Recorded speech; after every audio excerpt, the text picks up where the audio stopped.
hora, y al finalizar vamos a tener unos minutos para responder todas las preguntas que vayan quedando a medida que vaya surgiendo la charla.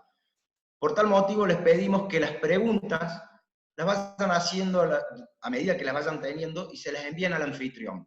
Y de esa forma al finalizar vamos a ir pudiéndolas evacuar. Nuevamente muchas gracias y te cedo la voz, Silvia. Bueno, buenas tardes a todos, bienvenidos en este ciclo de charlas, como ya mencionó Santi. El título de la charla de hoy es Clave para maximizar tu producción en alfalfa. Soy Silvia Olivo y trabajo en INTA Manfredi. Como para arrancar, a ubicarnos un poquito en el mapa, para que acomodo, ahí está. Las zonas con alfalfa en Argentina actualmente hay una superficie de siembra de alrededor de 2,5 millones de hectáreas, de las cuales la mayor parte se producen en la región pampeana, aproximadamente el 80% de esa superficie, bajo condición de secano y se destinan para lo que es carne y leche. Por otra parte, una región un poco menor, lo que es NOA, Cuyo y Patagonia, se produce el 20%, y la misma se destina para riego, se hace en riego, bajo riego, y se destina para la producción de heno y semilla. ¿Cómo es utilizada alfalfa? Principalmente el 60, el 65% se utiliza pura para los diferentes sistemas de producción, y un 30 o un 40% consociada principalmente con festucas, que pueden ser continentales o mediterráneas. ¿Por qué deberíamos sembrar alfalfa, o por qué alfalfa debería formar parte de los sistemas productivos? Primero, porque es un cultivo perenne que dura muchos años, 3 a 4 años dependiendo la zona y el manejo que le hagamos, y eso nos lleva, además tiene el beneficio de fijar nitrógeno atmosférico, sería como un fertilizante gratis que tiene el cultivo. Si lo comparamos con una gramínea, que para tener similares producciones es necesario hacerle el agregado de nitrógeno extra, ¿verdad? Ayuda a controlar la erosión, porque el hecho de ser un cultivo perenne y el tener el suelo cubierto ayuda a que el agua de lluvia sea utilizada por el cultivo para crecer y no se generen escorrentías. Mejora la estructura del suelo por el sistema radicular que tiene, y además, dependiendo la calidad de la napa freática que tenemos, nos ayuda a controlar esta napa freática porque absorbe esa agua y la transforma en biomasa. Un poco para ver cómo es el ciclo del cultivo. Tenemos un momento en que sembramos, se genera la radícula, que es esta raicita chiquitita, cuando se coloca la semilla en el suelo. Después de cierto tiempo aparecen los cotiledones, que son las 2 hojitas verdecitas, que son muy chiquititas. Después aparece una primera hoja unifoliada, y a partir de ahí aparece la primera, la segunda y la tercera hoja trifoliada, y ahí se empiezan a generar los sucesivos nudos u hojas que conllevan a lo que es el desarrollo vegetativo del cultivo. Paralelamente se va generando todo lo que es un desarrollo radicular, que es muy importante en alfalfa, ya lo vamos a ir viendo más adelante. Llega un momento que se acumula determinada biomasa radicular, y este desarrollo vegetativo cesa y se da lugar a lo que es la formación de flores y semillas. Nosotros, a través del manejo del pastoreo, lo que nos interesa es mantenernos en este rango de periodo vegetativo, ¿no es cierto? Evitar todo lo que sean periodos reproductivos, porque eso va en contra de lo que es la calidad que nosotros necesitamos para alimentar al animal. Siguiendo un poco cómo es la planta, bueno, esta sería la raíz, la raíz pivotante. Estos puntitos que se ven acá son los rizobios. Acá se va a dar el desarrollo de la formación de la corona, tiene hojas. El punto de crecimiento, que es donde se genera de la alfalfa, a diferencia de las gramíneas, está arriba. Entonces, eso después vamos a ver más adelante la importancia que tiene en cuanto a lo que es la frecuencia de corte y demás. En cuanto al tipo de hojas, son trifoliadas, pueden tener diferentes formas, incluso hay alfalfas multifolioladas que tienen mayor proporción de hojas que de tallos. Y esto es para mostrar cómo es el desarrollo de la corona a lo largo del ciclo de vida de la pastura. Esto es una pastura que está hacia el año de implantación, 1 año, 2 años y 3 años. ¿Sí? En la medida que avanza el tiempo, esa estructura se va haciendo más importante de la misma manera que la raíz. Ahora bien, la raíz de alfalfa, ¿cuál es la función? Además de dar anclaje como en cualquier cultivo, tiene por su profundidad la función de extraer agua a mayores superficies, como vemos en esta imagen.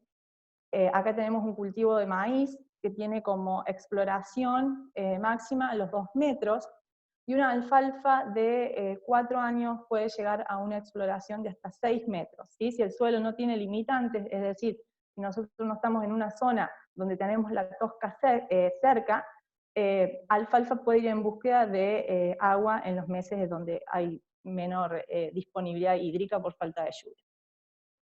Y en este gráfico, rápidamente lo que se intenta mostrar es, en el eje de la Y es el agua, o hasta dónde puede explorar la alfalfa, los milímetros, en función de la profundidad de ese suelo, para una alfalfa de 10 meses, 17 y 24 meses.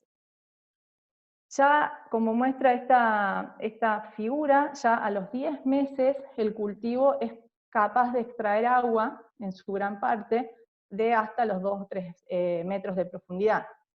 A los 17 meses eso se extiende hasta los 3-4 metros de profundidad, y a los 24, es como mostraba esta imagen, es capaz de llegar hasta los 5 o 6 metros.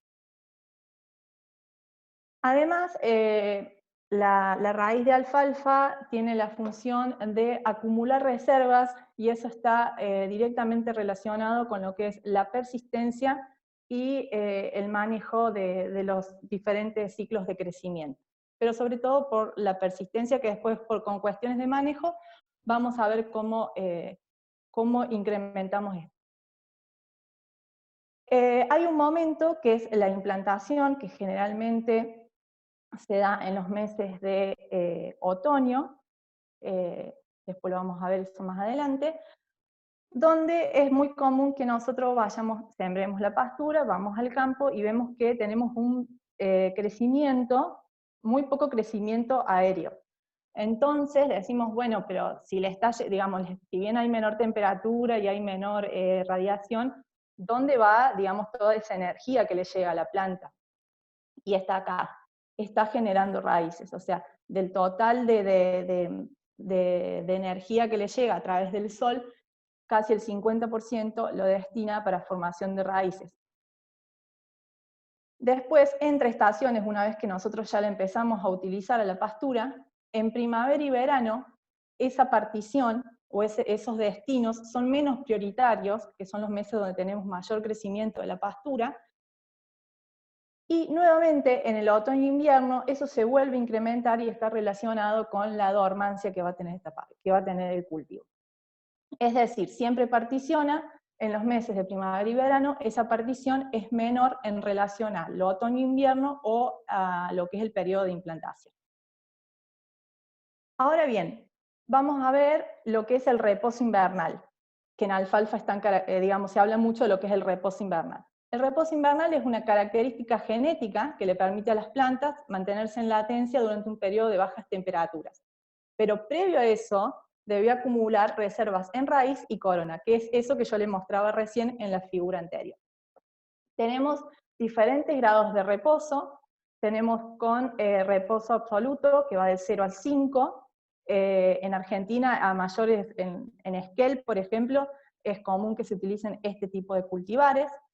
Reposo intermedio, que van 6 a 7, generalmente son los cultivares que se suelen usar para la confección de reservas o de silajes, porque tienen la curva de distribución del pasto más concentrada en lo que es primavera-verano. Sin reposo, 8 y 9, y extremadamente sin reposo, 10 y 11, que son, digamos, más utilizados en los sistemas de pastoriles de leche o de carne.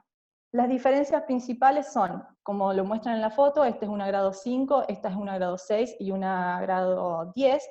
La diferencia principal es la estructura de la planta. Estas son estructuras más arrocetadas, las coronas son mucho más anchas, y en la medida que nos vamos hacia grados de reposos más altos, esas coronas son más chiquitas y el porte de la pastura es más erecto. Esto está relacionado con la tolerancia al frío que tienen estos cultivares. Bien, ahora ya conocemos cómo es la planta, por qué es importante la raíz, cuál es la función que cumple.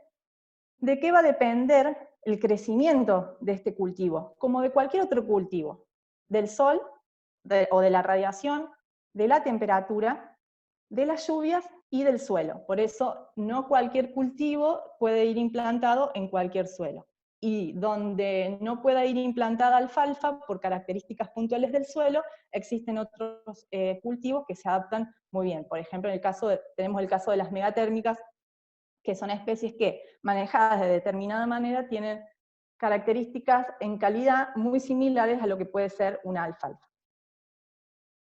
Entonces, ahora, las hojas, para entrar un poquito en entender cómo va creciendo el cultivo, las hojas son como la antena, una antena que capta energía. Bueno, las hojas también captan la energía del sol y con eso generan mayor crecimiento. Por otro lado, la temperatura, que también es otro factor muy importante, como todas las plantas, alfalfa sensa la temperatura, y en la medida que tenemos mayor temperatura, tenemos mayor tasa de crecimiento. En este gráfico lo que se intenta mostrar es, en el eje de las Y es la tasa de desarrollo, la tasa de crecimiento que puede tener el cultivo, en función de la temperatura, de menor a mayor temperatura. Y acá pasan tres cosas. Alfalfa tiene una temperatura base, como todos los cultivos, que es de 5 grados centígrados. Eso va variando entre cultivos. Para el caso de esta especie es 5 grados centígrados. ¿Qué quiere decir eso? Que por debajo de esa temperatura no hay crecimiento. O cuando esas temperaturas son cercanas a 5 grados, que es muy común eso verlo en los meses de invierno, la pastura va a crecer menos. Y es lo que nosotros vemos en el campo, ¿verdad? Después tenemos una fase lineal de incremento del crecimiento o del desarrollo de la pastura en la medida que se incrementan las temperaturas, estando esto en un valor óptimo de 25 a 30 grados centígrados. Cuando nosotros nos pasamos de esa temperatura óptima, donde tenemos las máximas tasas de crecimiento, donde vemos la alfalfa que en el campo que está linda, con muchas hojas, verde. Bueno, cuando tenemos periodos de exceso de temperatura, las tasas de crecimiento empiezan a decaer, porque se empiezan a afectar ciertos procesos internos de la planta que hacen que la misma empiece a desacelerar su crecimiento, llegando a un máximo de temperatura donde cesa el crecimiento de 40 grados, que estaríamos en la misma condición que si hablamos de una temperatura base. Por lo tanto, en primavera y verano va a tener mayor crecimiento y en otoño e invierno vamos a tener menor crecimiento, dentro de rangos normales, ¿verdad? Entonces, ya sabemos, ya entendemos cómo funciona el sol, la temperatura, pero si no tenemos agua, no vamos a tener volumen de producción. Y esto está relacionado con la oferta y la demanda de agua que tenga el cultivo. Alfalfa puede consumir aproximadamente 1.500 milímetros por año y producir 28 toneladas de materia seca por año. Pero esa producción va a depender de la cantidad de lluvias y la distribución que tengamos en la zona en la cual nos encontremos, la calidad del agua, el tipo de suelo, la evaporación de agua del suelo y el número de plantas. Y estos dos factores son importantes por esto. Si nosotros tenemos agua y la perdemos a través de evaporación, es agua que no se está utilizando para crecimiento. Y eso está relacionado al número de plantas, porque el agua que es captada por la planta se transpira, la planta la transpira, y produce biomasa. Entonces, en la medida que nosotros tengamos un cultivo, que ya vamos a ver más adelante cómo es con el tema de la siembra, con menor densidad de plantas, o un cultivo que no tenga una óptima densidad de plantas, la producción se va a ver afectada, y uno de los factores por los cuales se puede ver afectada es este, porque hay mucha agua que se está perdiendo por evaporación y no está siendo utilizada con el cultivo para producir biomasa. Ahora, la otra variable que nos quedaba de analizar dentro de esto es el suelo. Alfalfa necesita ciertas características que ya vamos a desarrollar. Pero tenemos que tener en cuenta el pH, el contenido de sales que tenga ese suelo, las propiedades físicas, es decir, si tiene limitantes de profundidad, de estructura de agregados y demás, la cantidad de nutrientes, y otro factor, como mencioné al principio, que es importante, es la napa freática, la profundidad de esa napa freática y el contenido de sales de esa napa freática, porque nos va a limitar en cierto momento, si el contenido de sales es alta, la producción se va a ver reducida. Entonces, alfalfa, ¿qué necesita? Necesita suelos bien drenados, es decir, que no tengan problemas de encharcamiento, bajo contenidos de sales, una profundidad mínima cercana al metro, buena fertilidad, fósforo, azufre y boro, nitrógeno lo fija biológicamente, y un pH cercano a la neutralidad entre 6,5 a 7,5. Es decir, que con estas características podemos decir que es un cultivo, para tener rendimientos potenciales, es un cultivo que tiene demandas como cualquier cultivo agrícola, para estar dentro de los rendimientos potenciales. ¿Sí? Bien. Ahora vamos a entrar a una segunda parte de la charla, después de haber visto estas 4 variables que inciden en el crecimiento y en el desarrollo de la pastura. Vamos a pasar a hablar de lo que es los factores que tenemos que tener en cuenta, o los aspectos que tenemos que tener en cuenta para lo que es la siembra y el establecimiento. Una vez que veamos estos aspectos, vamos a hablar un poco sobre lo que es el manejo de este cultivo bajo pastoreo. Bien. ¿Qué vamos a ver acá? La fecha de siembra, la elección de la fecha de siembra, la elección del cultivar, el cultivo antecesor, la densidad de siembra, el sistema y profundidad de siembra, y las distancias entre hileras a las cuales se debe sembrar el cultivo. A mí me gusta poner esta imagen para magnificar la importancia que tiene el proceso de siembra en el cultivo de alfalfa. Alfalfa tiene este tamaño de semilla. La sembramos en un suelo, generalmente en otoño, que va hacia condiciones donde el ambiente se va haciendo más desfavorable. Y tenemos que llegar a la primavera con un cultivo de estas características. Entonces, para que pase todo esto, es necesario mucho tiempo. Entonces, debemos hacer las cosas de la mejor manera posible para que, además de la inversión económica que implica sembrar una alfalfa, sea rápidamente redituable a través de carne o de leche. Bien, la fecha de siembra óptima.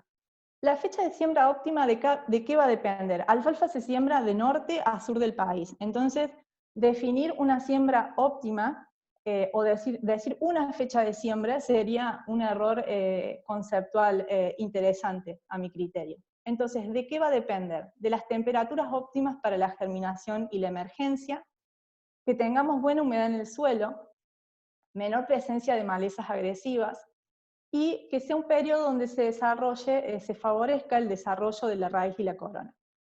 Y acá pongo este signo de pregunta, pongo otoño versus primavera, porque, por ejemplo, en lo que es la región centro, digamos la zona de Manfredi, la región centro, la pampeana, podemos pensar en una siembra de otoño. ¿Y por qué? Y de hecho es lo que se recomienda. ¿Pero por qué? Porque venimos de un periodo de buenas lluvias, tenemos buena humedad en el suelo, y ubicamos la pastura en un periodo donde no tenemos menor presencia de malezas agresivas. Pasa todo el periodo del invierno, donde la raíz se desarrolla de manera adecuada, y después, en la primavera, ya la podemos empezar a utilizar. Sin embargo, la fecha de otoño, yo defino como mi otoño acá, que puede ser como límite, mayo. Si me voy hacia Rafaela o a Santiago del Estero, me voy a poder correr un poquito más de esa fecha. ¿Por qué? Porque las temperaturas que yo voy a tener van a ser distintas o un poco mayores que las que voy a tener en esta zona. De lo contrario pasa si me voy al sur. Incluso en zonas al sur, más al sur, hablando de Esquel o Viedma, se podrían pensar, dependiendo de las condiciones hídricas que se tengan en la zona, cómo se hace en Nueva Zelanda. En Nueva Zelanda las mejores implantaciones de pasturas de alfalfa se dan en primavera. ¿Por qué? Porque las mejores lluvias y las mejores condiciones para la germinación y la emergencia en aquella latitud es en primavera y no en el otoño. Bien. Siembro la alfalfa, dijimos que hay un periodo donde se tiene que desarrollar la raíz. Una alfalfa se considera, desde que yo siembro, emerge, eso se considera siembra, ¿no? Propiamente dicha. A partir de ahí, hasta que la pastura adquiere cierto volumen de biomasa radicular, que es algo que nosotros no lo vamos a ver, salvo que muestriemos raíces, pesemos, y tengamos el valor de biomasa, hasta ese cierto valor, que son 5 toneladas de materia seca, se asume que la pastura está establecida. Eso se estudió y se demostró que es así.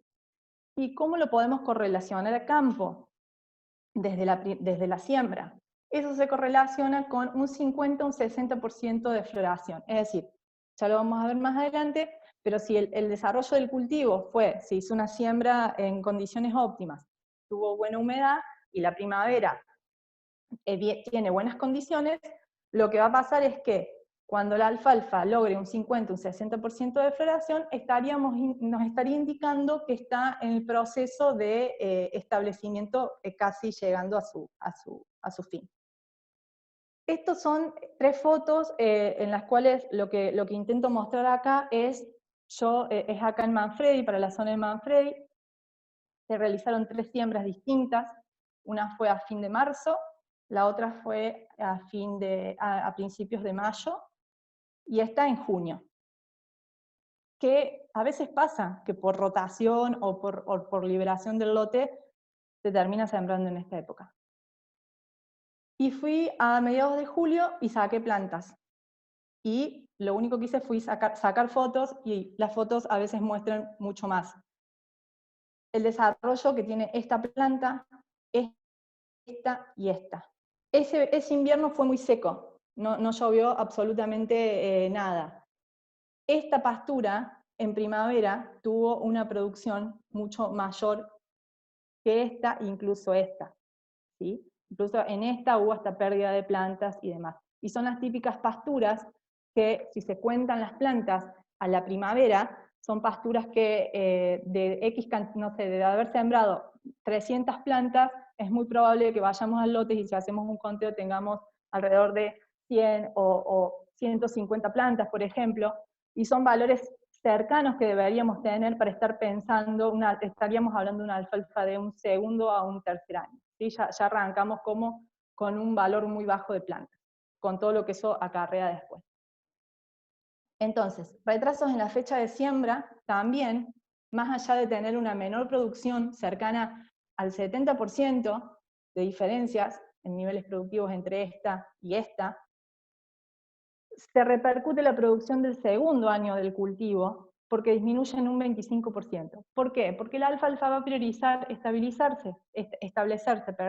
Entonces, de la radiación que le llega o de lo que le ofrece el ambiente, va a destinar mayor proporción a terminar de generar esa biomasa radicular, ¿sí? Porque genéticamente la raíz tiene una importancia relevante en este cultivo. Bien, ahora vamos a pasar a decir, bueno, ya definí la fecha de siembra, qué cultivar voy a elegir y cómo hago para elegir ese cultivar o dónde me puedo asesorar. El INTA Manfredi, hace varios años lleva adelante lo que es la Red Nacional de Evaluación de Cultivares de Alfalfa. Los puntos que se ven en el mapa son los puntos donde hay ensayos que se llevan por 4 años. Todos los años sale la revista que se llama Avances en Alfalfa y la pueden descargar por internet. Ahí se encuentran un montón de cultivares donde se analizan las diferentes reposos invernales, las características fenológicas y morfológicas de esos cultivares. Además, también se da una información sobre la tolerancia y la resistencia a plagas y enfermedades, y obviamente se evalúa el rendimiento de esos cultivares. En el caso de la empresa PEMAN, tiene 2 cultivares en evaluación. Uno de ellos es Patriarca, que es grado de reposo 9, y Regina, que es de grado de reposo 6. Es sin reposo y reposo intermedio. Ahora vamos a pasar, ya seleccionamos el cultivar, ya definimos la fecha de siembra, vamos a pasar a hablar de lo que es el cultivo antecesor. ¿Y cuál va a ser el mejor cultivo antecesor? Y aquel que me libere temprano el lote, para yo poder estar sembrando bajo mi ambiente, en el momento óptimo, la cantidad de rastrojo que me deje ese cultivo, el control de malezas que yo pueda hacer y las condiciones de humedad, sobre todo, que es muy importante, siempre tengan en cuenta, tengan en la mente el tamaño de la semilla.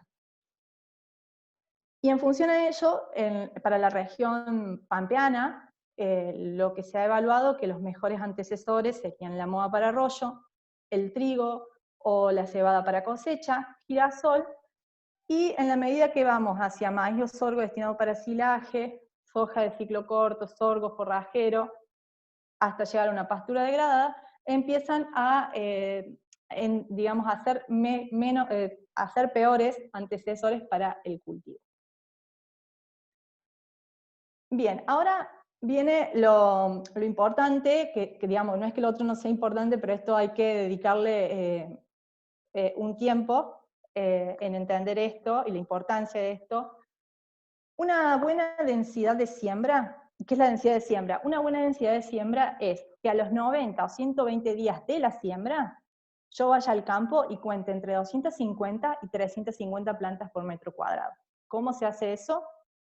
Se va con un aro de 1/4 de metro cuadrado, ese que se usa generalmente para medir pasto, un cuchillo o algo para escarbar, se van sacando las plantas, se cuenta el número de plantas y después eso se la lleva a metro cuadrado. Tiramos 4 veces el aro y hacemos 1 metro cuadrado, y cuantas más repeticiones hacemos, mejor.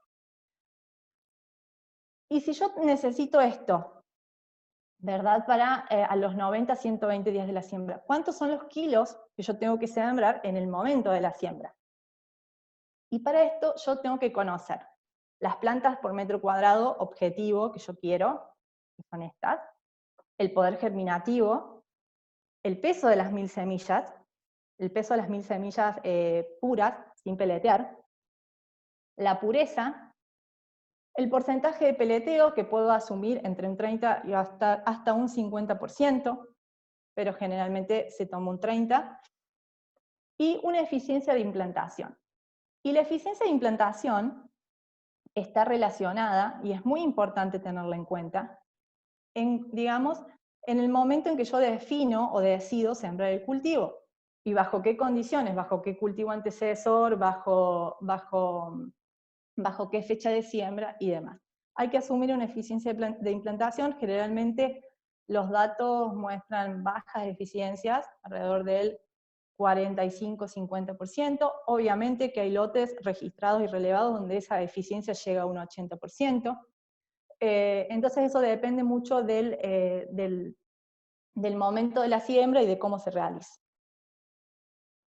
Y haciendo los cálculos, eso se traduce en aproximadamente entre 16 a 20 kilos de semilla peleteada. Y es muy importante usar semilla fiscalizada, porque si usamos semilla fiscalizada nos estamos asegurando un poder germinativo, un peso de 1000 semillas mucho más estable, una pureza y un porcentaje de peleteo que es algo súper importante para el cultivo de alfalfa. ¿Y por qué? Antes de entrar a lo que es porcentaje de peleteo, vamos a ir a una pregunta que es muy común. Bueno, pero si yo, en vez de sembrar esta cantidad, 16 a 20 kilos, aumento la densidad para tener mayor producción en el primer año, ¿qué pasa? Bueno, se hicieron muchos trabajos, este es uno de los últimos que se hizo acá en la zona de Manfredi, donde se sembraron diferentes densidades de siembra. Acá los muestro como plantas por metro cuadrado, 280, eran alrededor de 10 kilos. Esto se trabajó con semilla sin peletear como para sacar esa cuestión del porcentaje de peleteo, pero era un ensayo, ¿sí? No era algo, el objetivo era este. 400, 500 y 700. Y fuimos al campo a los 20 días de la siembra, a los 60 días, 120 y 180 días de la siembra. ¿Y qué nos muestra este gráfico? ¿Qué es lo primero que podemos ver en este gráfico? Que en la medida en que aumentó, que pasó el tiempo, el porcentaje de plantas fue bajando. En la línea celeste, o yo la veo como celeste, que era alrededor de 280 plantas, se mantuvo estable a lo largo del tiempo. Mientras que en el extremo, cuando se sembraron 700 plantas por metro cuadrado, se nota una caída interesante a partir de los 120 días de la siembra, para terminar a los 180 en alrededor de 250, 300 plantas por metro cuadrado. Lo mismo pasó para las densidades intermedias. ¿Esto qué nos muestra? Que poner más semillas puras, digamos, sin peletear, no se traduce en un mayor número de plantas. ¿Y por qué? Porque en la medida que las plantas se empiezan a desarrollar, empiezan a competir por los mismos recursos que vimos recién, por luz, por agua, por nutrientes, y van sobreviviendo las más aptas, ¿sí? Y a su vez alfalfa en todo ese proceso empieza a desarrollar corona. Entonces como que empieza a necesitar como más espacio para ubicarse. Entonces las que están más débiles terminan muriendo, y esto queda demostrado acá. ¿Y cómo se tradujo eso en producción? De esta manera. Esta fue la producción al primer corte en función a las diferentes densidades de siembra. Si bien no hubo diferencias estadísticas en términos de producción, cuando se sembraron entre 280 a 400 plantas por metro cuadrado, la producción fue levemente superior que cuando se sembraron 500 a 700 plantas. Y eso está relacionado con lo que les decía recién. Estas plantas estuvieron durante 180 días o hasta octubre, que fue que se realizó el primer corte, creciendo bajo un ambiente o con las mismas, con mucho más disponibilidad de nutrientes y de lo que le ofrecía el ambiente para cada una. No estaban en competencia, la competencia intraespecífica, así es la palabra técnica, era mucho menor. Y por eso, probablemente esta producción haya sido mayor en este momento. Ahora bien, lo que les decía recién de la semilla peleteada es una consulta también muy común. ¿Es importante usar semilla peleteada? Y la respuesta es sí. ¿Por qué? Porque la semilla está inoculada con rizobios activos, porque tiene un fungicida e insecticida. Estos van a permitir fijar el nitrógeno atmosférico, ¿sí? El fungicida y el insecticida van a cubrir a la semilla durante el periodo de germinación y emergencia. Volvemos siempre a pensar en el tamaño de la semilla. Y el insecticida, sobre todo, si tenemos cuando están en estado de cotiledones o de primera o segunda hoja trifoliada, que a veces se complica aplicarle por el área foliar que tengo, del ataque de trips, por ejemplo, que es muy común que suceda acá. Entonces también se hizo un ensayo en la zona de Rafaela, donde se evaluó diferentes tratamientos de la semilla, con peleteo y sin peleteo, y se evaluó la producción de biomasa acumulada. en un año, creo que esto sí, 15.000 kilos, sí, era de un año. Acá es muestra de un año, pero sí son en 3 años. ¿Y qué pasó? La semilla, la semilla que estaba tratada, o sea que era peleteada, tuvo mayor producción de biomasa que la semilla que no estaba peleteada. ¿Sí? En este trabajo se muestra que si bien el porcentaje de emergencia al poco tiempo fue como más rápido acá, la persistencia, la estructura de la pastura y demás, y el rendimiento, y es lo que se muestra acá, fue mejor en las semillas que fueron peleteadas. Conclusión, usar semilla peleteada.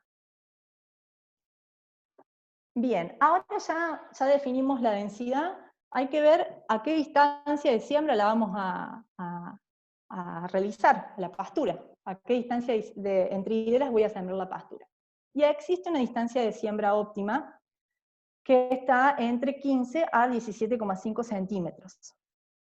¿Y por qué? Porque acá se producen los mayores rendimientos. Este es un ensayo hecho en la zona de Rafaela durante 2 años. Pero ¿qué pasa? En el mercado cada vez es menos, está menos como disponible, o a veces es más difícil encontrar máquinas que siembren a estas distancias. Entonces se termina sembrando a 20. ¿Y qué pasa cuando sembramos a 20 centímetros? La disminución cae en un 20%. Entonces el productor, como eso lo percibe en el campo, dice, bueno, ¿cómo puedo solucionar esto? Y viene la pregunta, ¿y si cruzo hileras? Sembrando 20, cruzo hileras, el razonamiento es, hago una mejor distribución de las semillas, y por ende debería tener mayor rendimiento. Este es un ensayo que se realizó en Balcarce, formó parte de mi tesis de maestría, donde analicé diferentes arreglos de siembra, y analizándolo por todas lo que son las variables ambientales que les mencionaba antes, y por los componentes del rendimiento, que es número y peso de tallos. Yo, por cuestión de tiempo, voy a mostrar solamente lo que es la producción, pero si a alguien le interesa, ese trabajo está disponible, o me escribe y podemos charlar. Trabajando a una misma densidad, 350 plantas por metro cuadrado, ¿qué encontré? Que al cabo de un año de evaluación, la producción fue similar, entre sembrar a 20, cruzado o sesgado. Y se le suma a esto, podríamos decir, bueno, ya está, cruzado no, pero se le suma otra pregunta que es común, y es, bueno, pero si yo cruzo y aumento densidad, bueno, esto también se analizó en el INTA General Villegas. Como ven, voy pasando por diferentes zonas agroecológicas o en diferentes latitudes a nivel país, y el comportamiento del cultivo es bastante similar. Responde más bien a las cuestiones, las variables ambientales, como les vengo mencionando desde el principio. Se analizó la producción de biomasa durante 2 años para un cultivar grado 6, se sembró en líneas a 20 centímetros y cruzada a 90, cruzada tipo raviol, que comúnmente se conoce, con alta y bajas densidades. Alta densidad era alrededor de 560 plantas, y baja densidad en realidad era la normal, 300, 330 plantas. Y la producción fue similar. Y se probó lo mismo con un grado 9. Y pasó exactamente lo mismo. La producción fue similar. Incluso, en este trabajo, lo que pasó fue que el número de plantas que yo tenía al finalizar el año, por metro cuadrado, era el menor que la siembra 20. ¿Y por qué? Porque en estas zonas de cruce se genera una competencia muy alta de las plantas, donde de la misma manera que aumentando la densidad se me terminan muriendo plantas o desapareciendo, esto pasa exactamente lo mismo. Entonces, como conclusión de este apartado, si no podemos sembrar a 15 o a 17 centímetros, no cruzar con o igual densidad, porque vamos a tener una igual producción. Deberíamos sembrar a 20 centímetros. Santi, ¿a vos te parece un círculo en la presentación? ¿O alguno?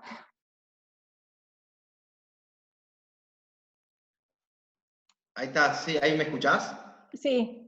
Sí, el círculo parece. Ah, bien, no, yo no lo hice, por eso no sabía cómo había aparecido. Bueno, Está sigo. perfecto. Dale, dale.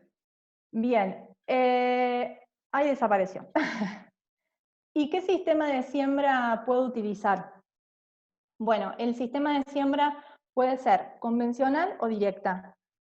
Y de la misma manera que se define la fecha de siembra, que si bien hay parámetros óptimos para tener en cuenta, el sistema de siembra también va a depender de una serie de variables, como es la cama de siembra, el riesgo de planchado que tenga ese suelo, los niveles de cobertura o de rastrojo que tenga ese suelo, el contacto que yo puedo generar con la semilla en el suelo y el control de la profundidad.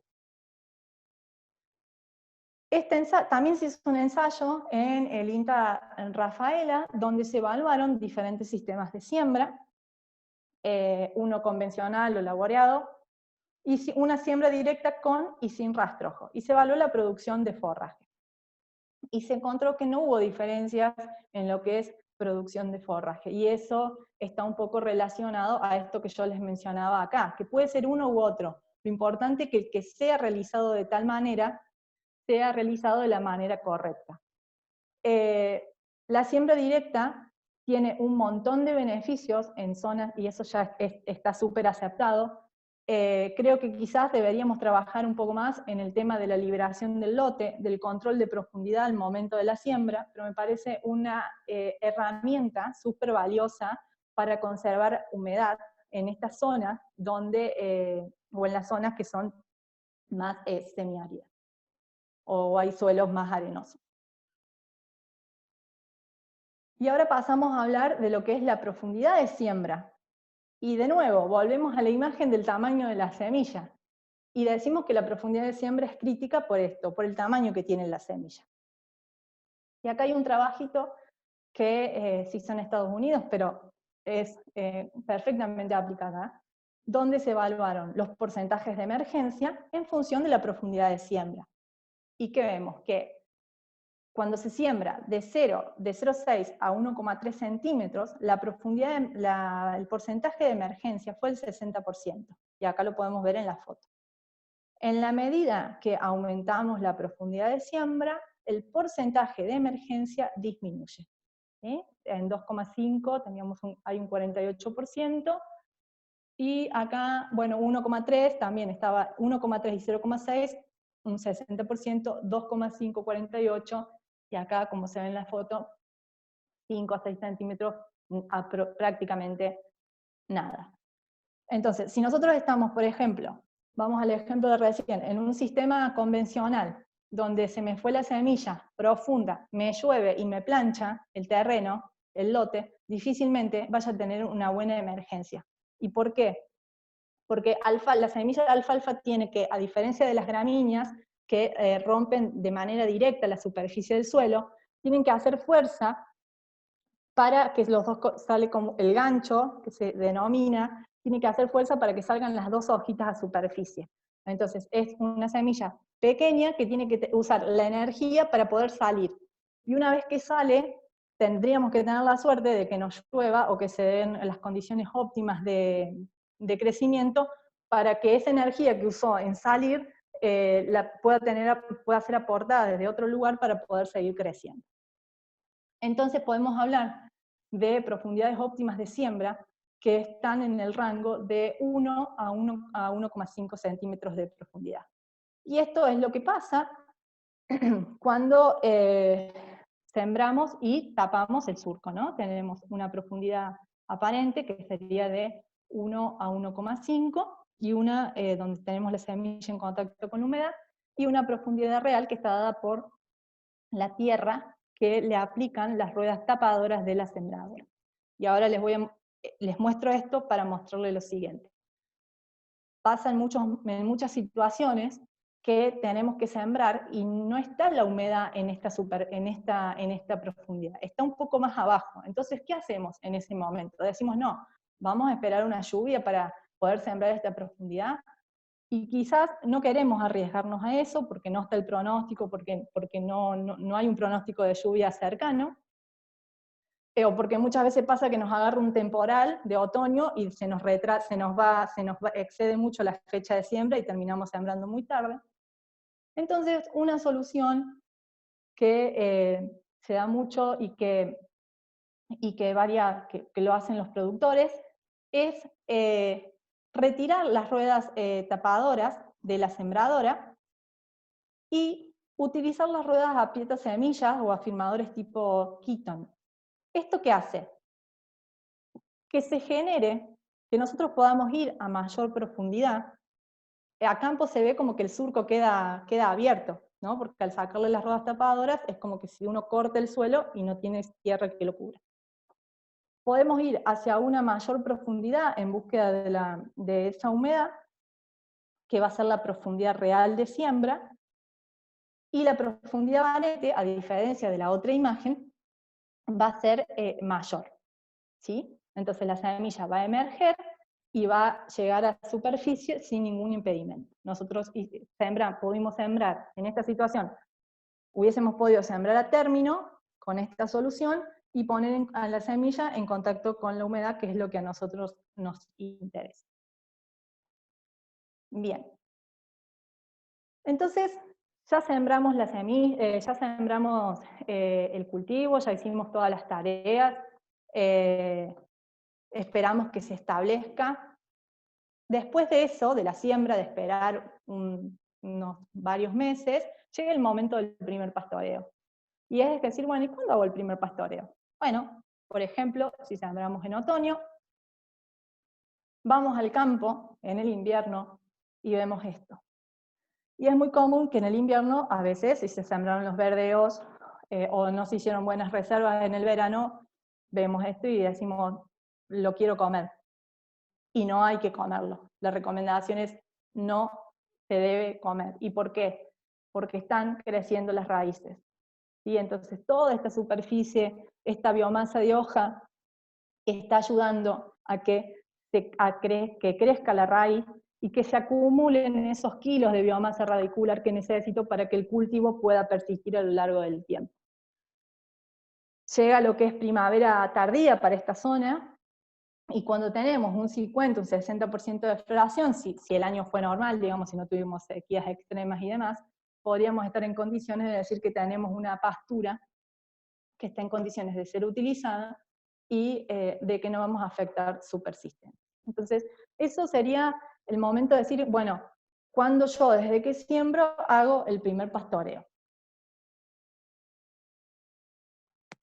Ahora vamos a entrar en la última parte de la charla y vamos a hablar de lo que es el pastoreo propiamente dicho. ¿Y qué vamos a ver acá? Bueno, vamos a analizar los términos o conceptos referidos a lo que es una intensidad y una frecuencia, conocer cómo es la producción estacional del cultivo, cómo se acumula el forraje, qué parámetros puedo tomar para saber cuándo entrar a pastorear, cuándo entro a pastorear en primavera y verano, y qué hacemos a fin de verano y cómo pastoreo en otoño e invierno. O sea, parecen muchas cosas, pero las vamos a ir tratando de contar como un cuento para que sea lo más fácil de entender. Bien, entonces, ¿qué necesitamos para producir carne o leche? Obviamente una pastura, que el objetivo que tenemos que perseguir con esa pastura es producir volumen de pasto, pero de alta calidad. Y esto viene un poco a título de la charla. El título de la charla es maximizar tu producción. No hablamos de rendimientos potenciales, ¿sí? Porque si estamos trabajando con cultivos que son destinados a pastoreo o incluso para la confección de reservas de calidad, como vamos a ver más adelante, si maximizamos si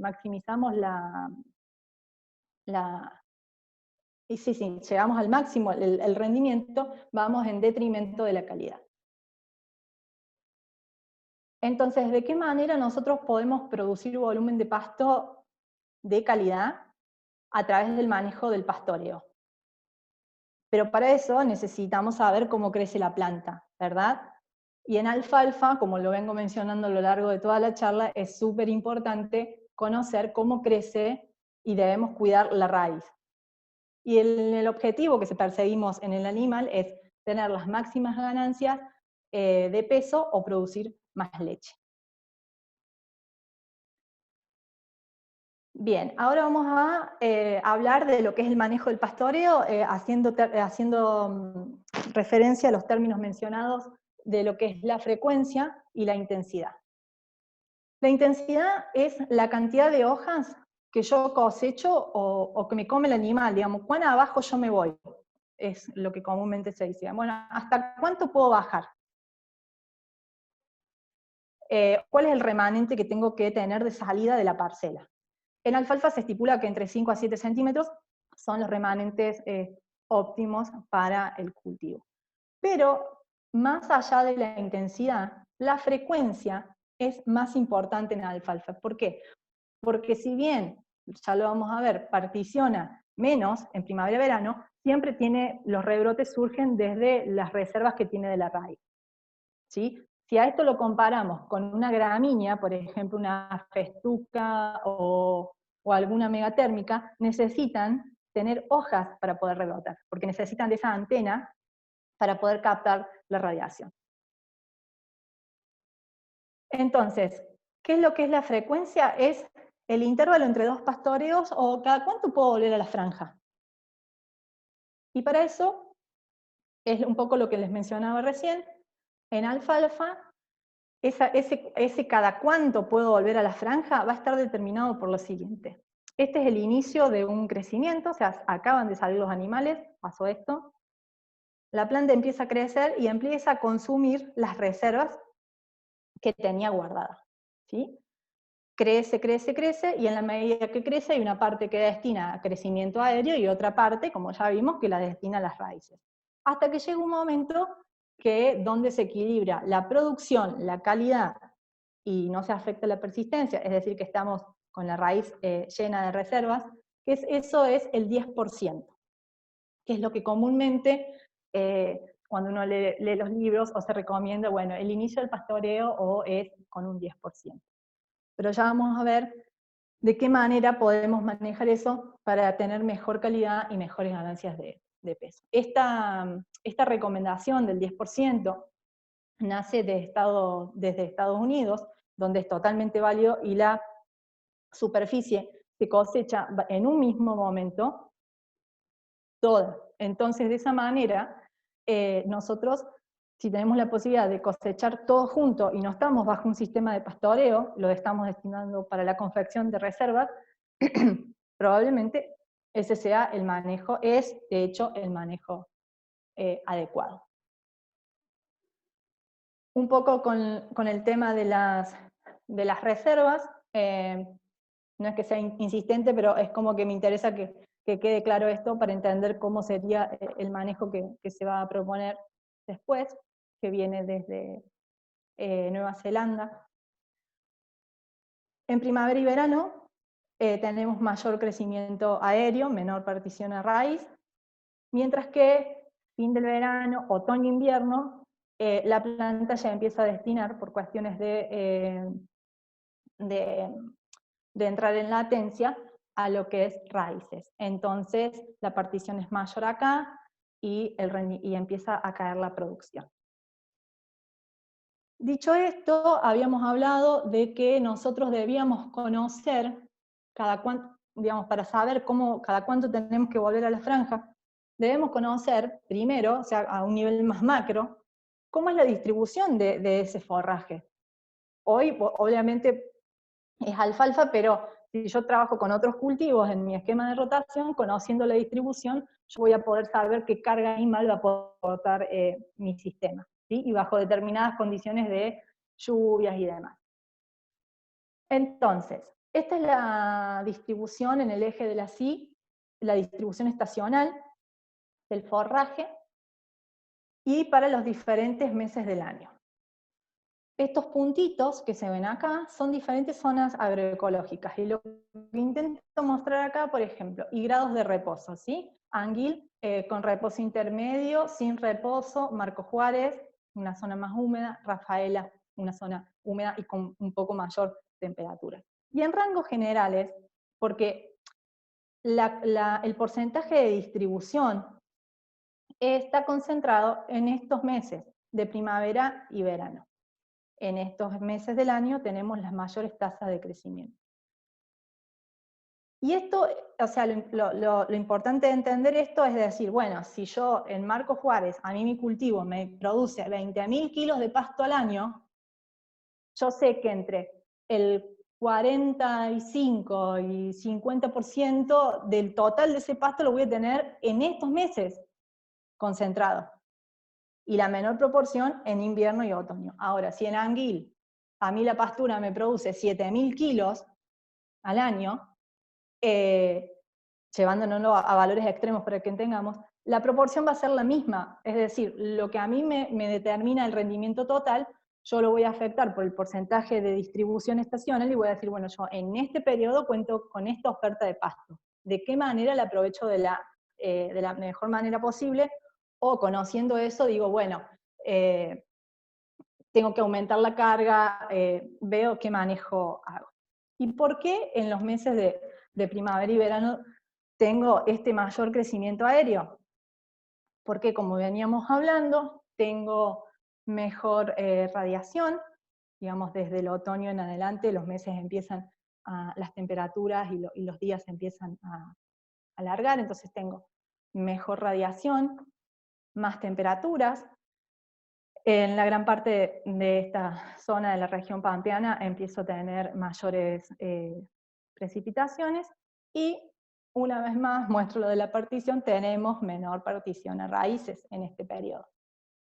Entonces, esto nos está diciendo algo. O sea, tengo mayor producción, tengo menor persistencia, menor partición a raíces.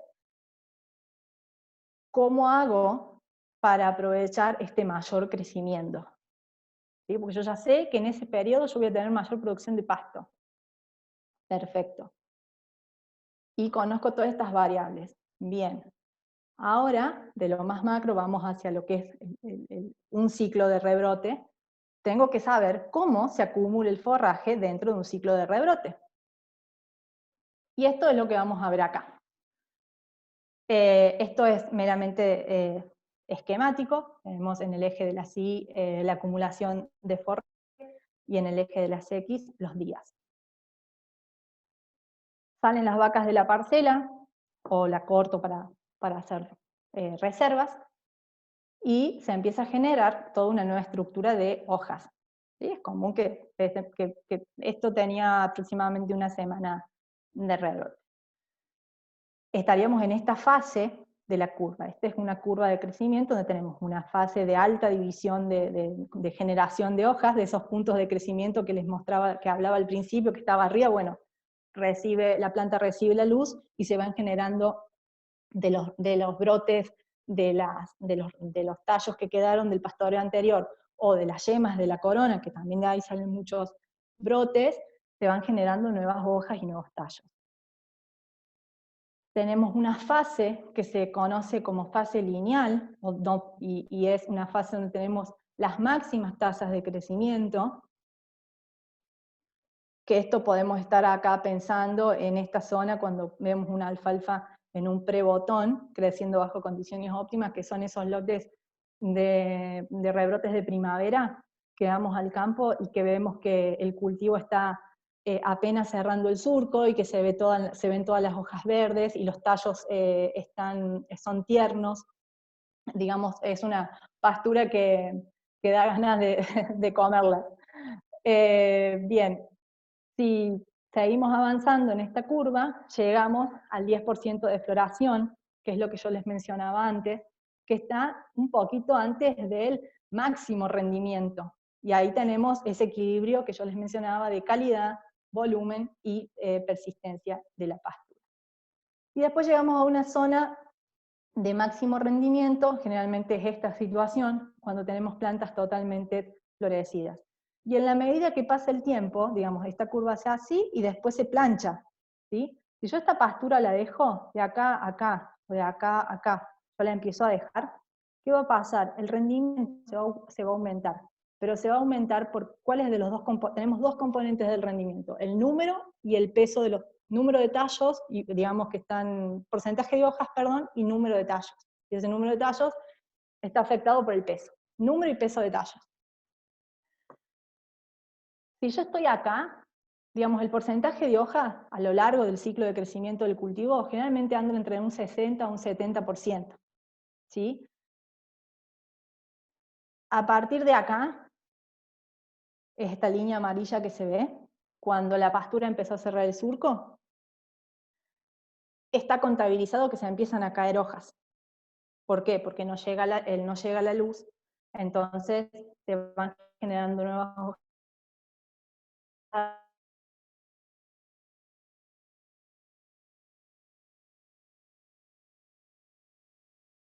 arriba y las de abajo tenemos la mayor cantidad de nutrientes. En la medida que avanza el ciclo de crecimiento, esas hojas no solo que se empiezan a caer cada vez más, sino que además son tejidos que empiezan a envejecer, son las hojas que vamos al campo y que generalmente las vemos como más chiquititas o que están con manchas en las láminas y demás. Pero el rendimiento va aumentando. ¿Y por qué aumenta el rendimiento? Porque es que generalmente, ¿qué vemos? De acá a acá o de acá a acá, vemos pasturas que son más altas. Entonces, a mí me gusta compararlo con la estructura de un edificio. Yo tengo una casa que es de 2 pisos, la estructura no va a ser la misma que si necesito construir un edificio de 5 o 7 pisos. ¿Qué quiero decir con esto? Que ese mayor crecimiento, ese mayor rendimiento que nosotros tenemos va a estar dado por un aumento en el peso de los tallos, hasta 3 veces más, por pasar de esto a esto. ¿Sí? Eso también está medido en mi tesis. Entonces, eso que nos lleva a tener una menor calidad. Y si esa pastura es sometida a un consumo directo por parte del animal, lo que el animal va a hacer va a entrar a la franja y va a seleccionar. ¿Sí? Entonces eso también lleva a ser mucho menos vamos a ser ineficientes en lo que es cosecha de forraje. Entonces, en base a todos estos parámetros, que ya sabemos que la mayor distribución, sabemos que la importancia de la frecuencia, sabemos cómo se distribuye la producción estacional de pasto, de alfalfa. Ya conocemos cómo se acumula el forraje y la importancia que tiene en la medida que avanzamos en esa acumulación de forraje. ¿Qué podemos pensar con esto? ¿Qué nos lleva a pensar esto? Bueno, que en los meses de primavera y verano, donde yo tengo mayores tasas de crecimiento y necesito utilizar ese pasto, podemos pensar en priorizar al animal. ¿Y a qué me refiero con esto? Ir en búsqueda de esa calidad. Ir en búsqueda de esa calidad es pensar en pastoreos en esta zona. Así, trabajando a pre-bottom flow. Ya lo vamos a ver más adelante. Porque también tenemos en cuenta que en ese momento la partición a raíces es menor, entonces la persistencia, con cierto manejo que se le va a dar después en el otoño, no se vería afectada. Perfecto. Entonces, ya tomé esas decisiones, porque quiero tener mayores ganancias de peso, obviamente, en primavera y verano. ¿Qué parámetros puedo tomar para saber cuándo puedo entrar a la franja? Entonces, acá me gustó dividirlo como en 2 partes, y una cosa es lo que pasa en la planta, y otra cosa es lo que yo veo en el campo. ¿Sí? Entonces, en la planta ¿qué hace? Como dijimos, sensa la temperatura, y va acumulando esa temperatura para ir creciendo. Eso es algo que se conoce como tiempo térmico, y es la sumatoria entre la temperatura media diaria del lugar menos la temperatura base de crecimiento del alfalfa, que es de 5 grados, que eso es lo que vimos recién. ¿Sí? Y se va acumulando. Si este día hubo 20 grados, es 20 menos 5, es 15, y al otro día esos 15 se le acumula a otros 15 si la temperatura va siendo de 20 grados, por ejemplo. Y llega un momento que se acumularon, por ejemplo, 450 o 500 grados días. Eso es lo que pasa internamente en la planta. ¿Qué es lo que nosotros vemos a campo? Eso se asocia con un estado de desarrollo. Vemos al campo, lo que vemos a campo es, por ejemplo, podemos tomar tallos y contar el número de nudos, que es agarrar un tallo y contar la cantidad de nudos, que son los puntitos blancos. Los nudos es donde nace una hoja. ¿sí? La hoja como principal del tallo. Y contamos 1, 2, 3, 4, 5, 6, 7, 8. Cuando las hojas están totalmente desplegadas, porque hay rebrotes o hay nudos que no se desarrollaron, las hojas están pegaditas entre sí, bueno, esas hojas todavía no se las cuentan como desarrolladas, las hojas totalmente abiertas. Bien, entonces estos 400 o 500 grados días, 450 o 500 grados días, se asocian a 12, 14 nudos, pasturas de mayores a 30 centímetros de altura, y un 10% de floración, que es todo lo que veníamos hablando recién. Pero ¿qué pasa si yo quiero priorizar al animal y digo, bueno, quisiera entrar un poco antes para tener mejor calidad?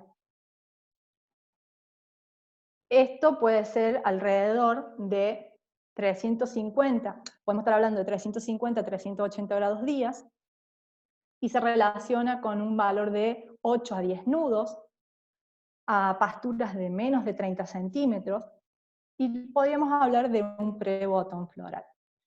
Obviamente estos parámetros son bajo condiciones o ciclos de crecimiento donde la lluvia no ha sido una limitante, porque si tenemos un periodo de crecimiento donde tuvimos el factor limitante la lluvia, la planta sigue sensando la temperatura y probablemente son los rebrotes que vemos a campo que son chiquititos, son bajitos, la planta florecida, hojas que se han caído. Entonces, ¿qué hacemos en ese momento?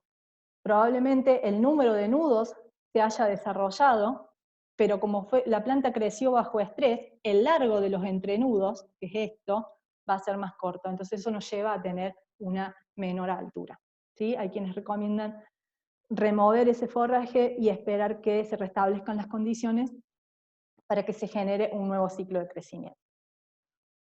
Pero siguiendo bajo estos parámetros y en una primavera que viene bien, me gustó poner esto como del dicho al hecho, para decir, bueno, ¿cómo se ve esto a campo, ¿no? ¿Qué es lo que pasa realmente en los planteos ganaderos con esto, o las pruebas que se han hecho?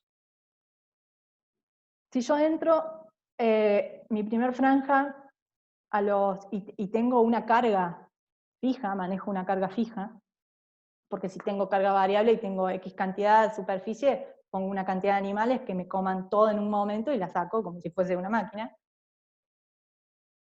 La última franja probablemente sea esta. ¿Y qué tengo? Esto.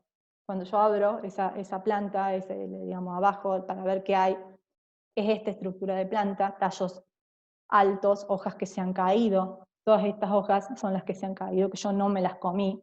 Es proteína que perdí.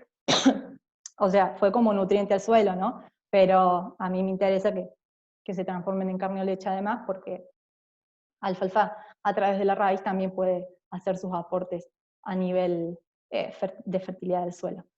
Y este es el remanente, ¿sí? Son esas franjas que los animales le cuesta, como se dice, llegar hasta abajo. Muchas veces lo que pasa es que se abre la franja, se larga a comer a los animales en estas situaciones, y si los animales no vienen vienen de un ayuno previo, es muy probable que entren a estas parcelas, despunten, y muchas veces pasa que se terminen hinchando y que tengamos problemas de empaste. O si los obligamos a comer hasta abajo, se van a quedar dando vueltas en la parcela, lo van a comer, pero cuando le abramos la próxima, que va a estar en esta condición o peor, va a pasar exactamente lo mismo, van a seleccionar las hojas y vamos a tener problemas de empaste. Ahora bien, si yo me adelanto a ese 10% o a ese estado para ir en búsqueda de mejor calidad, yo podría estar entrando con un cultivo de estas características. Esto es lo que veo, lo que les decía recién, esa estructura de forraje más folioso. Y esta sería la salida, es decir, el animal se consumió absolutamente todo, los tallos y las hojas. Cambia el tamaño de bocado y la eficiencia de cosecha, y probablemente, si bien haya riesgos de empastes, que pueden ser tratados, pero me arriesgo a decir que vamos a estar siempre priorizando más la calidad y la ganancia de peso, ya lo vamos a ver con un ensayo, que en la situación anterior. Que por querer evitar un problema, muchas veces decir, bueno, el miedo al empaste, o porque se nos fue la franja, terminamos teniendo problemas peores. Y sale con una altura de remán entre 3,5 a 7 centímetros, y ahí no es necesario pasar una desmalezadora o algo para limpiar el terreno, que es algo que comúnmente se suele utilizar. Entonces, la idea de esto es poder planificar un sistema de rotación y las parcelas que se pasen, destinarla directamente a la confección de reservas. Si no tenemos, digamos, si tenemos exceso de siembra y de superficie de alfalfa y tenemos menos animales. Esto es un ensayo recién salidito del horno que se llevó a cabo en INTA General Villegas, y también se propone esto, ¿no? Este manejo que nace de Nueva Zelanda. Ellos lo que hicieron acá fue utilizar una frecuencia de pastoreo, trabajaron con 2 frecuencias de pastoreo durante los meses de octubre y febrero, que fue de alrededor de 500 grados días, que era similar a un 10%, versus 350 grados días. ¿Y por qué muestro acá de octubre a febrero? Porque después, digamos, se le dio un periodo de descanso a la pastura y se la trató de manera uniforme. Ya lo vamos a ver más adelante. Entonces, estos 500 grados días fueron similares a 12 o 14 nudos, plantas de mayores a 40 centímetros de altura, y estaban cerca al 10% de floración o al 10% de floración. Mientras que cuando se consumieron cada 350 grados días, estábamos en un rango de nudos de 10 a 11 nudos, 20 centímetros de altura y un pre-botón floral. A partir de febrero y abril, hasta abril, de febrero a abril, las frecuencias de corte se unificaron para darle el periodo de descanso necesario al alfalfa para que recupere reservas. ¿Y qué se midió? Se midió la producción promedio de biomasa, los animales las parcelas que eran pastoreadas cada 500 grados días produjeron 7.800 kilos y aceptaron una carga de 4,7 animales por hectárea, mientras que las que fueron pastoreadas cada 350 grados días tuvieron mayor producción de pasto y aceptaban, obviamente, una mayor carga por hectárea. Y si nosotros vemos esto, decimos, ¿por qué? O sea, con esta frecuencia, yo comí más frecuente, tuve mayor producción de pasto.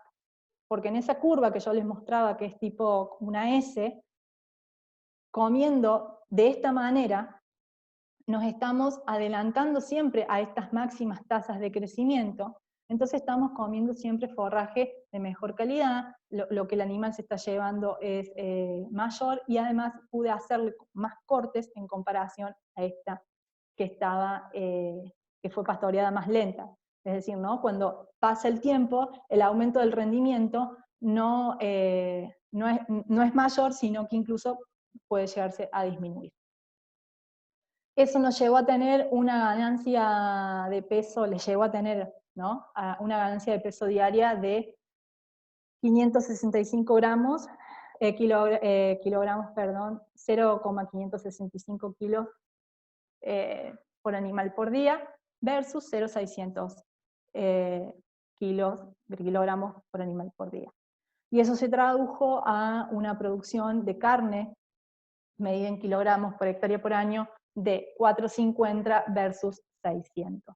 Es decir, ser más eficientes en el aprovechamiento de pasto en estos momentos donde las pasturas van a tener mayor crecimiento, y si no lo aprovechamos lo vamos a perder, nos hace ser más eficientes en lo que es la producción, en la producción de carne, ¿sí? Porque vamos en búsqueda de priorizar la calidad y estamos priorizando al animal. Cuando pasa la temporada de mayores tasas de crecimiento, nos estamos yendo a fines de verano, es momento de empezar a pensar en priorizar el cultivo, en priorizar alfalfa. Y nuevamente, tenemos que dejar que un rebrote sea el encargado de mandar las reservas a raíz y corona. Las plantas deben recuperar reservas en la raíz y en la corona para pasar el invierno y rebrotar la primavera siguiente. Hay trabajos que muestran que el rebrote en esa primavera siguiente, si nosotros dejamos descansar la pastura, es mucho mejor. Y la debemos dejar descansar unos 45, 50 días antes de la primera helada. Y eso también va a variar mucho de la zona, porque en Balcarce, por ejemplo, si nosotros no dejamos descansar la pastura los primeros días de febrero, que generemos un descanso en marzo o en abril, ese es un trabajo que también está por salir publicado, es indistinto, porque ya estamos muy cerca de periodos de bajas temperaturas y cercanos a las heladas. En la medida que nos vamos más hacia el norte, ese periodo me puedo ir extendiendo un poco más, es de la misma manera que pasa con la siembra, la fecha de siembra. Y esto se midió también, esto era una pastura cortada cada 35-40 días, era un poco más del 10% de floración, y esto una pastura cortada cada 20-25 días. En febrero, a principios de febrero, para la zona de Balcarce, se fue y se contaron plantas por metro cuadrado y se pesaron las raíces. ¿Sí? En esta foto lo que se ve son las plantas que fueron pastoreadas menos frecuente y estas más frecuentes. Y teníamos una diferencia en toneladas de biomasa de raíz teníamos 1 tonelada, ¿sí? Entre 1 a 1,5 toneladas aproximadamente, para la pastura que fue cortada cada 25 días, versus 3,5 o 3 toneladas. ¿Sí? Esto, cuando yo les mencionaba las 5.000 kilos las 5 toneladas de biomasa radicular y demás, bueno, a partir de acá, 3.000 toneladas también sería un parámetro para una alfalfa de un primer año que se podría tomar como válido. ¿Sí? Después va a seguir acumulando, pero el proceso de acumulación es más lento. Bueno, y fuimos después en mayo y volvimos a muestrear raíces. Y miren lo que pasó. Ese descanso del cual yo les estoy hablando, ese descanso programado, implicó esto, que todo ese crecimiento fuese para raíces. Y se equiparó con la misma cantidad de biomasa radicular que ya tenía el otro cultivo que yo había pastoreado menos frecuentemente.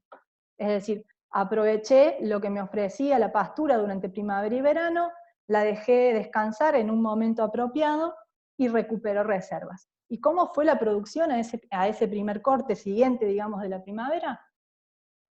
Ay, perdón. Esta es la salida del invierno, fue en agosto del 2016. La producción fue similar, no hubo diferencia en producción de biomasa.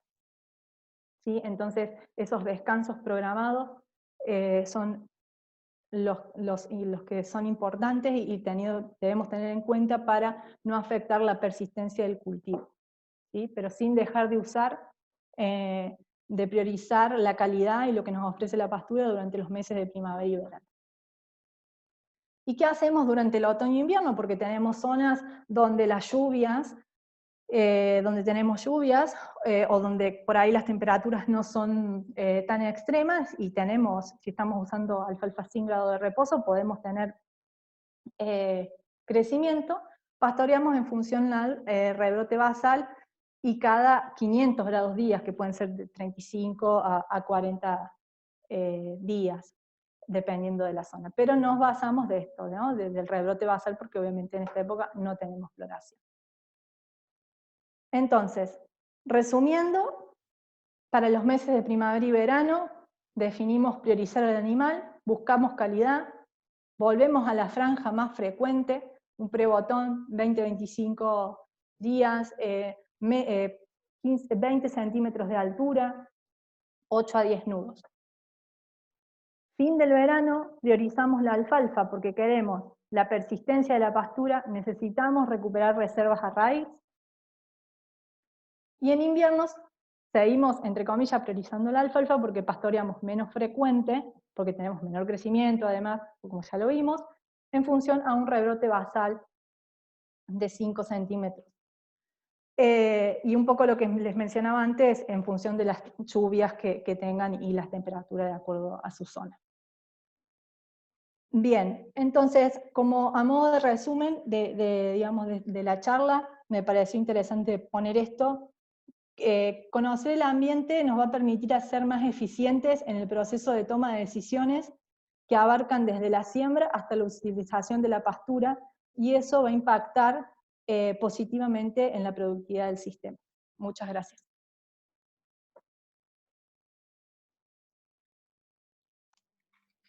Bueno, Sil, muchísimas gracias. Gracias a vos. Tenemos, la verdad, millones de preguntas. Debemos tener por lo menos unas 40 preguntas. Vamos a ir haciendo por el tiempo, no queremos extendernos demasiado, pero vamos a contestar algunas preguntas, si te parece. Dale, perfecto. Bueno, obviamente las preguntas van de acuerdo a cómo fuiste dando la charla, a cómo fuiste dando la charla, por ende empiezan desde el principio. Una de las preguntas desde el principio es, a su criterio, ¿cuál sería el número mínimo de plantas para decidir la discontinuación del cultivo?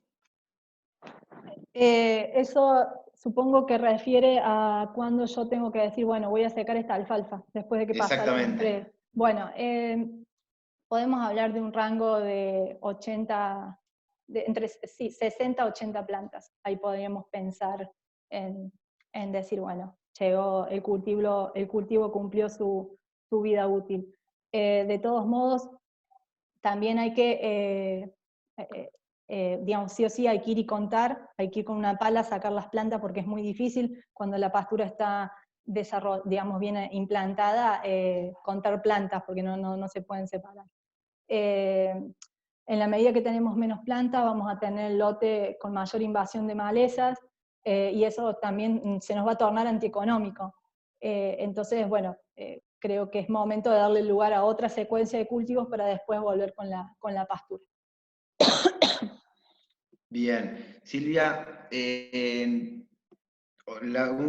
yendo también con la misma pregunta, dice, o sea, con el mismo tono, dice, ¿hasta cuántas plantas puedo incrementar la densidad en las siembras dobles, pensando en la distribución de las mismas, ya que tenemos mejor distribución de plantas en el metro cuadrado? Bueno, capaz no fui clara cuando expliqué eso. No hay mejoras. A ver si puedo volver a la... No hay mejoras en aumentar la densidad en esos sistemas de siembra. La razón es que se genera un autorraleo de la pastura, y que en las zonas de cruce tenemos un montón, ya voy a llegar acá. ¿Sí? Este es el ensayo que yo les dije, que yo les mostraba, que se realizó en General Villegas, donde se trabajó con alta y baja densidad, se sembró línea 20 y cruzada, y a lo largo de 2 años de evaluación no se obtuvo diferencias en lo que respecta a niveles productivos, y lo mismo pasó para el grado de reposo 9. Y lo que yo les mostraba con las imágenes es esto. En realidad, esa distribución de las semillas, digamos, si bien se produce una mejor distribución de la semilla, porque yo estoy cruzando digamos, distribuyéndola distinta, valga la redundancia, no se me traduce a un mayor rendimiento, porque primero tenemos estas zonas de cruce donde tenemos mucha competencia, por un lado. Y por otro lado, si nosotros analizamos la imagen, vemos que la distancia que hay de acá a acá sigue siendo 20, o sea, 20 centímetros. Si nosotros sacamos la superficie que le queda a la planta por cubrir, es la misma que si yo la estoy sembrando en líneas paralelas a 20. ¿Sí? Por eso no tenemos mayor rendimiento. Una mejor distribución de la semilla sería pasar de sembrar a 20, pasar a sembrar a 10 centímetros de distancia entre hileras. ¿Sí? Entonces ahí el surco se cubre mucho más rápido, y hay ensayos incluso, yo no los muestro acá, pero donde muestran mayores rendimientos de ese tipo de siembras. El problema es que no hay maquinarias disponibles para eso. Gracias, Silvia. Te voy a hacer 3 preguntas más para no extender mucho más la charla. Van a ser relacionadas a la siembra y también al manejo de pastoreo. Bien. La última de la siembra es cómo se comportan las malezas en la siembra 20 sin cruce versus las más cercanas. Si yo pudiese sembrar a 10, sería, digamos, tendría el mejor comportamiento porque el surco se cubre más rápido.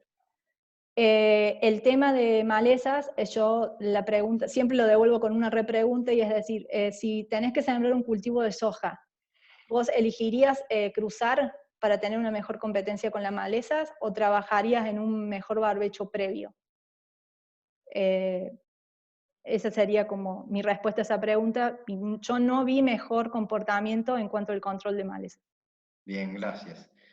Y ahora arrancamos un poco con lo que es manejo de pastoreo. Y te preguntan, en cuanto al primer pastoreo, muchas veces uno se apresura al aprovechamiento porque tenemos un buen volumen en el invierno y vemos que las heladas fuertes hacen caer todas las hojas y se deterioran la calidad del pasto. Si espero el aprovechamiento a la primavera, o sea, el 50% en flor, ¿cómo afecta el rendimiento del lote y la prevalencia de esta planta? Digamos, si el alfalfa está en un periodo de implantación y hubo una helada y se helaron los tallos, que generalmente los tallos que se hielan son los tallos dominantes, si estamos en los meses de agosto, donde todavía no tenemos lluvia y demás, y vemos que tenemos como un rebrote verde interesante abajo, yo la dejaría seguir creciendo, salvo que el volumen que haya sido afectado por las heladas sea tal que no le esté dejando llegar la luz a esos nuevos rebrotes que están viniendo. Bien, gracias. Te hago la última pregunta. Lo que queremos también destacar es que después de la pregunta, obviamente, estamos en Pemant, en los teléfonos, ahí hemos puesto en el chat los teléfonos, estamos dispuestos, nos pueden encontrar en nuestras redes, en nuestras páginas, y cualquier cosa está tu mail en el finalizar de la presentación por cualquier consulta que tengan extra a la charla. La Bien. última pregunta es, ¿qué opinás acerca del corte pre-oreo para disminuir el riesgo de empaste? Sí, me parece una alternativa, me olvidé de mencionarlo, gracias por recordarlo, es una alternativa totalmente válida, que se utiliza mucho, sobre todo en los sistemas lecheros, donde se busca calidad y para reducir ese riesgo se realiza un preoreo, totalmente válido. Bueno, tenemos creo que varias preguntas, creo que estamos a tiempo. Me preguntan, a ver, tengo una pregunta más. Dame 2 minutitos porque Sí. recibo por todos lados las preguntas.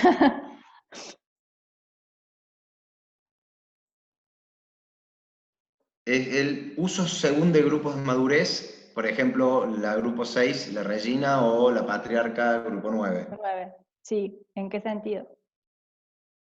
Utilización, momento de utilización. O sea, ¿qué uso le darías según el grupo de madurez? Bien. Eso depende digamos, del objetivo de producción que tenga y de la zona en que me encuentre, ¿sí? Por ejemplo, si estamos en un establecimiento de producción de carne y sabemos que de cría o de invernada, y sabemos que la mayor demanda la tenemos en los meses de primavera y verano, podemos optar por una 6 o una 7. Si estamos en un sistema de producción lechera donde podemos optar por un grado de reposo 9, por ejemplo, ¿no? Pero eso también está muy asociado, esos son los ejemplos típicos, está muy asociado a la zona donde yo me encuentre, porque por ejemplo, en la zona de Manfredi, como no tenemos lluvia en los meses de invierno, las diferencias entre ese alargamiento de la curva de producción desaparece. Entonces, digamos, lo que va a pasar en una 6 es que, digamos, entre una 6 y una 9, que la curva de producción de pasto sea similar. En cambio, si nos vamos para la zona de Marcos Juárez, o zonas más húmedas o con mayor temperatura, esas diferencias entre grados de reposo en lo que es curvas de producción van a estar más marcadas. Entonces ahí ya empezamos a definir, ya el ambiente nos va a limitar qué elegir, y en función de lo que podemos elegir, al sistema en que nosotros estamos trabajando. Bueno, Silvia, creo que fue una gran charla, excelente exposición. Todos los Muchas gracias. comentarios han sido de halagos y de felicitaciones, así que bueno, muchas gracias. Nos vamos a estar en contacto. Cualquier cosa a la gente que nos acompañó, agradecerle nuevamente, felicitarlos porque bueno, hoy es el Día del Trabajador y están acá. Y gracias a todos los que nos dedicamos al campo, hacemos que este país vaya para adelante.